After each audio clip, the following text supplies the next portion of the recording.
All right, Nick. So you brought us to Southbank. Right now we're next to Hungerford Bridge.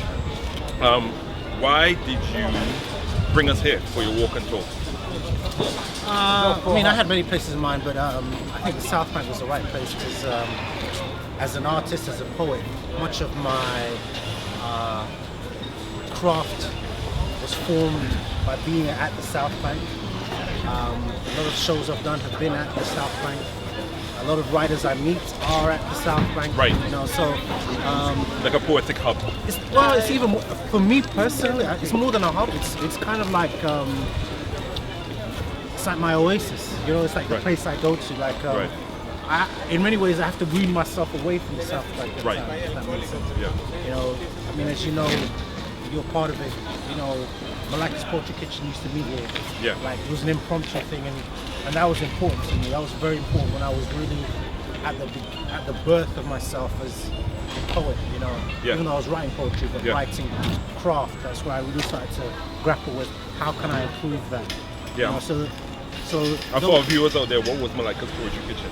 Malaka's Poetry Kitchen, it was started by, Malaka and yourself. You know, we used to meet up at Malaka's house, her kitchen primarily, hence the name. We used to like bring food, and there were two types of food. So there was food to eat, but also food in the sense of books. And you would run workshops, you know, workshops that you led, and that really helped me just expand my world in literature and expand my confidence as a writer. You know? So, Right.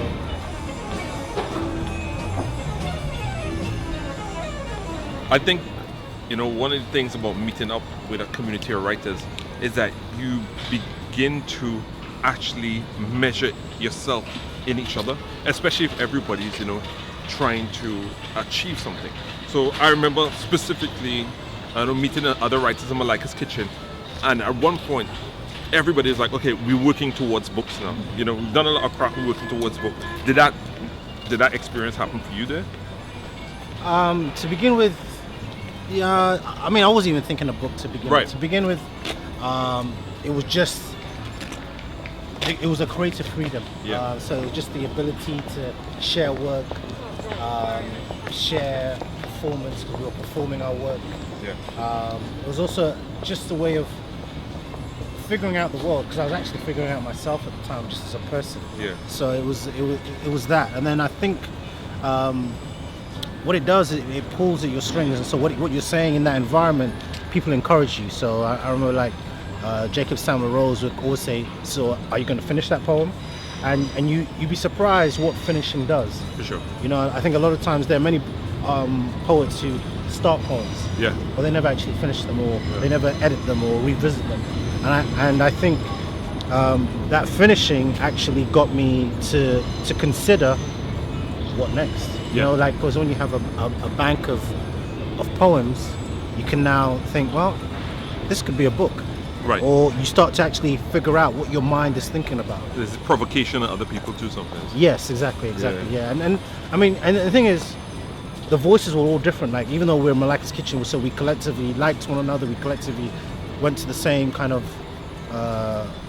like shows and films and stuff like that, but our writing voices Yeah. were unique. Yeah. And I think what that was encouraging.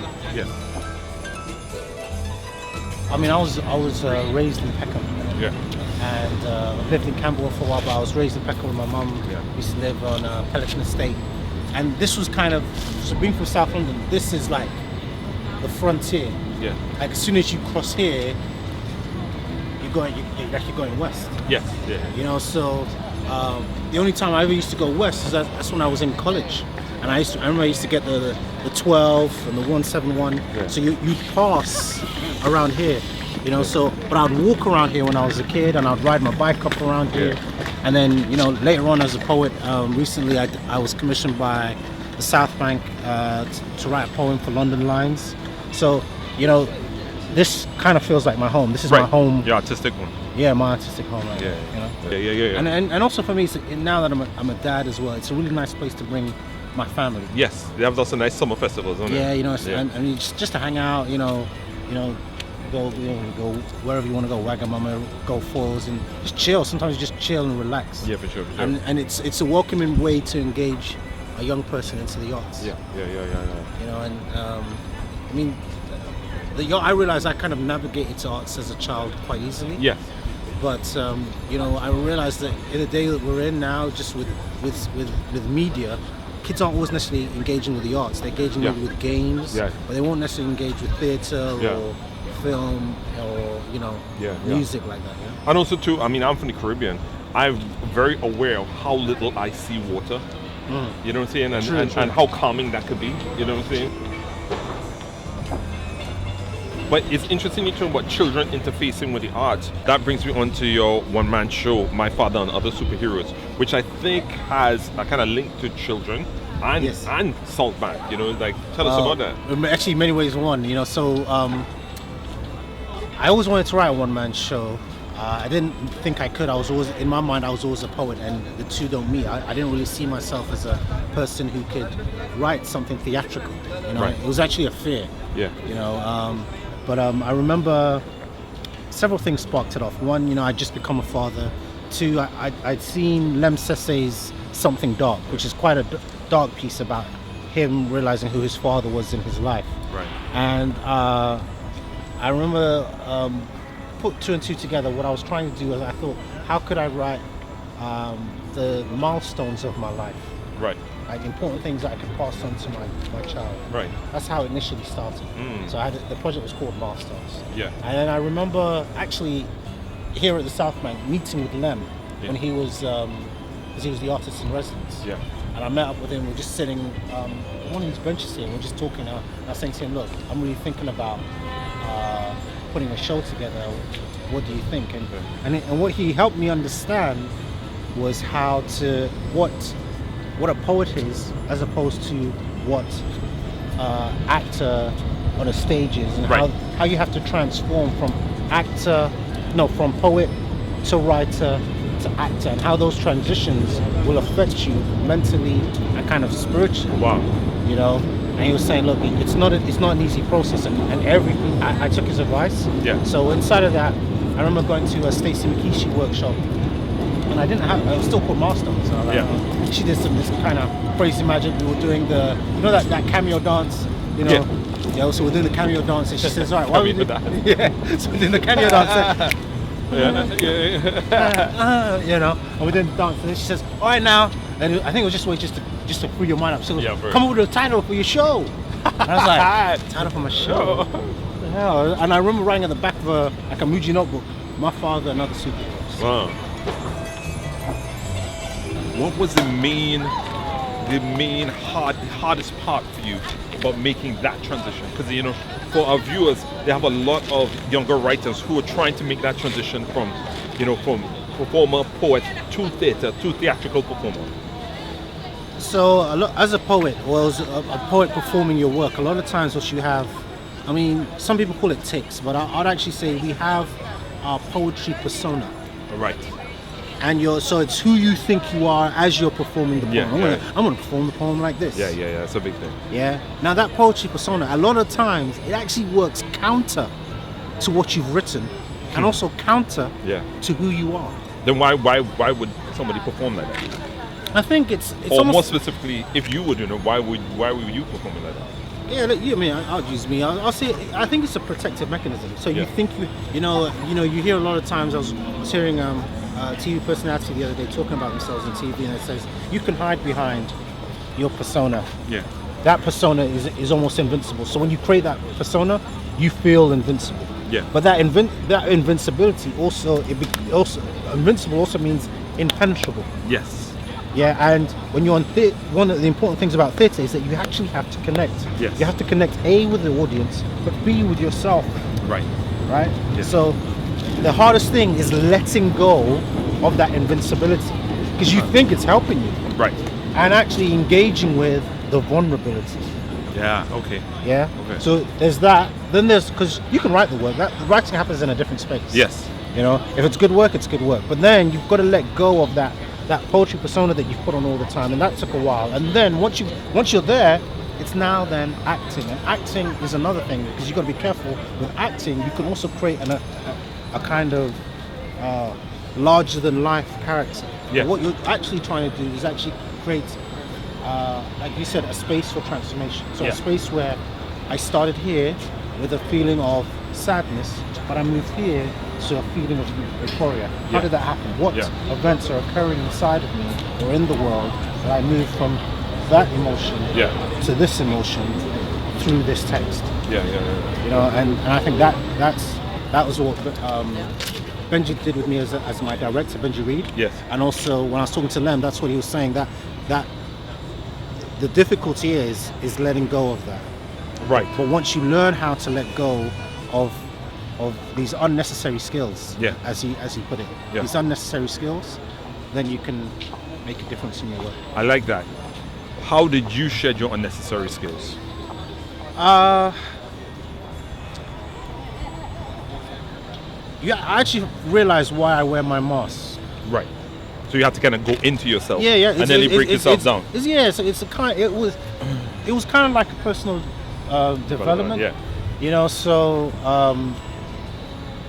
well, another conversation I had here was with a lady called Dr. Natty Tickler. Yeah. And I'd written my first chapbook, which is called The Lost Collection of an Invisible Man. And she'd read it, and I was just about to engage in being one of the members of the Complete Works, which is a poetry development program. Yeah.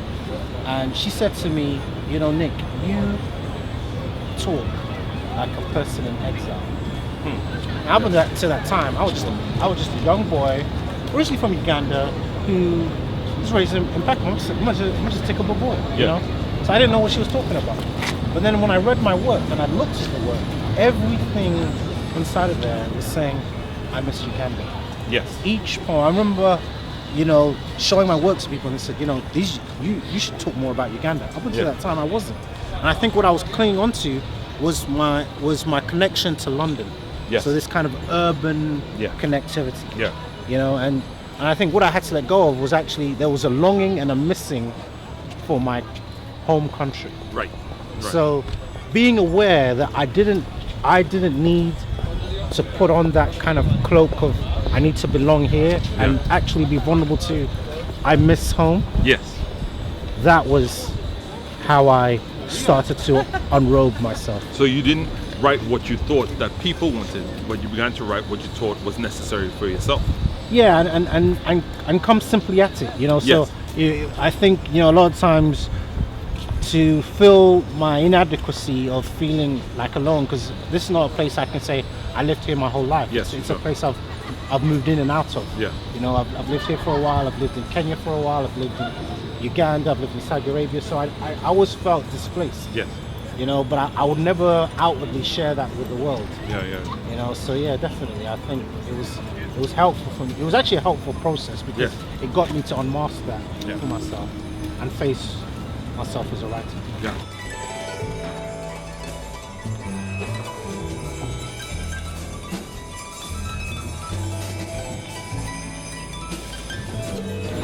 Why theatre? I wouldn't say it was a direct choice. Yeah. But I think, well, I mean, there's two things I realized. One is I realized I can actually write in any genre. Right. That was a start for me. I don't mean that with an arrogance. I actually mean it with humility. So, but what I got is that poetry is my center. Yes. But I have to be willing to, when called upon, to move into other fields. So theatre was calling, I moved into it. What is it that poetry's training gives you when you move to other genres? Yeah, poetry is definitely my base, and I think what it gives you is that malleability, because it's such it's a confined space in which a lot more happens than is within that space. Yeah. You need that for theatre. Yeah. You know, you need to build a world within poetry. Yeah. You need to be able to tell a story within poetry. You need to draw on the imagination. You need to draw on the supernatural. You know, so and all these elements can be used in other genres. Yes. You know, so what I get is that my playwriting will improve as my craft of poetry improves. Right. So it's in my interest to constantly keep writing poems. So no matter what genre you move to, even if you move to writing novels and stuff, you'll always keep practicing poetry. No doubt.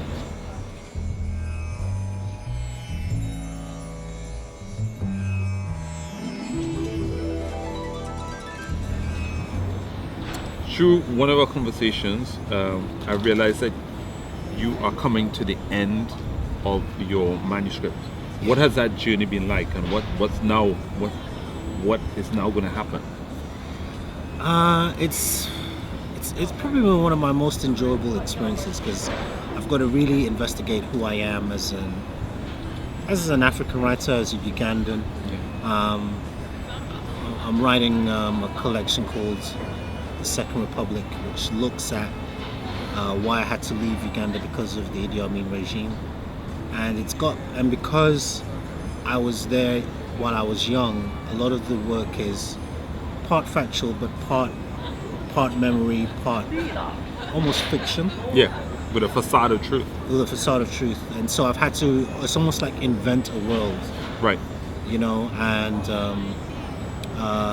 when I first started writing on it, I didn't feel like I had permission to talk about it because of one, of my loss of language, and two, I just didn't have the confidence. Yeah. You know, you know, as time's gone on, I've been encouraged by work I've shown to prominent writers, and they've liked it, and some of the work has been shortlisted for prizes. So it's showing me that it's going in the right direction. Great. And I guess, you know, to some extent, going into the kind of fictional and the facade of truth is a kind of reabsorption of Ugandan culture. Yes, you know, definitely. I think that's why I'm doing it. There's a personal investment for me. Yeah. So I'm really trying to connect with what is the Uganda I left behind. I know it's whatever I write will not be the true version, but it'll be an authentic response from an emotional space. Yeah. You know, Lee Young Lee says you should always write like God is in the room, and for me, it feels like God has been in the other room. Right. Listening in on what I'm writing. I'm really trying to write my heart out. What do you think makes a great poem for you, especially since you're coming off the end of writing a book? Actually, great poems are stories. You know, as much as a lot of times we just think it's the rhyme. It's not the rhyme or the meter or that. It's the story that it tells. Right. Because whether you're doing that lyrically, which is through emotion, or whether you're doing that narratively, you know, through moving through time, so a narrative poet tells you something that's happening through time, but they're like, wow, that's a really interesting story. Or they're telling you through their emotions, I'm feeling this. Yeah. And you're like, wow, that's a great story. I really got the sense of how that emotion was generated. Yeah. So what I realize is that I fuse the two through a persona. Oh, interesting. Do you understand what I'm saying? So through the persona of, say, Amin, or through the persona of, say, his wife, or through the persona of a general, or through the persona of a woman who was raped by soldiers, So I'm giving you the lyrical experience and the narrative experience. But the important thing is I'm trying to create a world for you in which this could only happen at this time, and you had to be there, and you are witnessing it. Wow. The book of witness. Yeah, I guess so.